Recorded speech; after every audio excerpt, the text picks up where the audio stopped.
আসসালামু আলাইকুম, সবাই কেমন আছেন? আলহামদুলিল্লাহ আমি ভালো আছি। আপনারা নিশ্চয়ই অনেক ভালো আছেন। পুচকুর জন্য পোলাও চালের সাদা ভাত রান্না করতেছি। তো ভাতটা প্রায় হয়ে আসছে। অনেক ছোট পাতিলে রান্না করতেছি।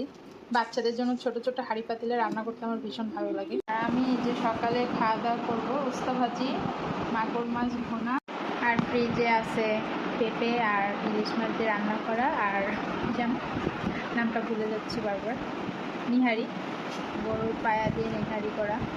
তো ওগুলো এখন আর গরম করে খেতে ইচ্ছে করতেছে না, তো এটাই খাবো। মাম্মা একটা দাও, কাঁচা ঝাল। ভাত খাওয়া শেষ। এখন আমার খুবই পছন্দের একটা খাবার খাবো, যেটা খাওয়া ঠিক না, কিন্তু বাসায় থাকলে আমি চুপ থাকতেও পারবো না। ফ্যানটা কিছুক্ষণের জন্য অফ করে নিই, প্রচণ্ড চুল উঠতেছে আর আমার প্রচুর চুল পড়ে। তো সেই জিনিসটা কি যে দেখাই, রসমালাই। যতই বলি খাওয়া ঠিক না, কিন্তু আসলে ঠিক না মানা, এই জিনিসটা থাকলে আমি এত কিছু মানতেও পারবো না। এই তো নিয়ে নিলাম। যারা যা খেতে চান চলে আসেন।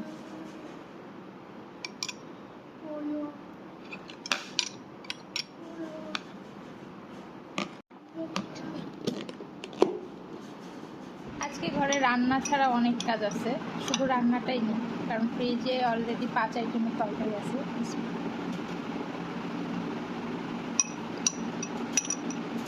পানি ছেড়ে রাখছি। আমি আবার কাপড় চোপড় ভিজাইছি, এই যে ভিজানো আছে, এগুলো ধোয়া শেষ। এটা এখন আপনাদের সাথে একটা টিপস শেয়ার করি। আমি কিন্তু আমার প্রত্যেকটা বিছানার চাদরে মার দেই। এই হচ্ছে মার বানাইছি, এটা আটা দিয়ে বানাইছি, আমি অ্যারারুট দিয়ে বানাই। তবে এই যে আটা দিয়ে এভাবে মার করে দিলে চাদরটা অনেক দিন ভালো থাকে এবং ময়লা কম হয়, এবং বিছানার উপর যদি কোনো ময়লা পড়ে আপনি আস্তে করে ঝাঁটা দিয়ে ঝেড়ে নিলেই ওটা পরিষ্কার হয়ে যায়। এটা হচ্ছে আমার বিছানার চাদর ধোয়ার বিশেষ একটা টিপস। এই বাদেও আরও কাপড় চোপড় ধুয়ে নিয়ে দিই।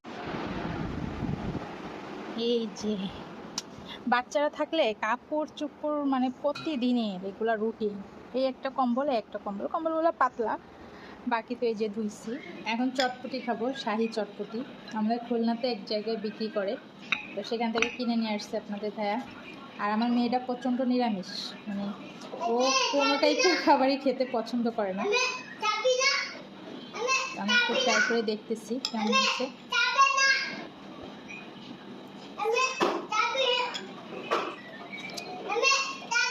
মজা। খুলনাতে এই চটপটিটা খুবই বিখ্যাত। আপনাদের ভাইয়া ওই এরিয়াতে গেলে কিনে আনার চেষ্টা করে, যদিও আমি এই টাইপের খাবার খুব একটা খাই না।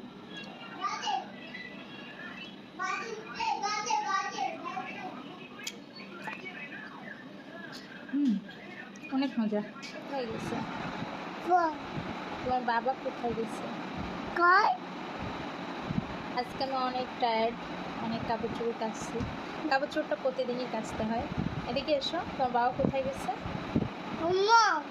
বল। এখানে এসো, কুচকুটাকে কখন থেকে ডাকতেছে।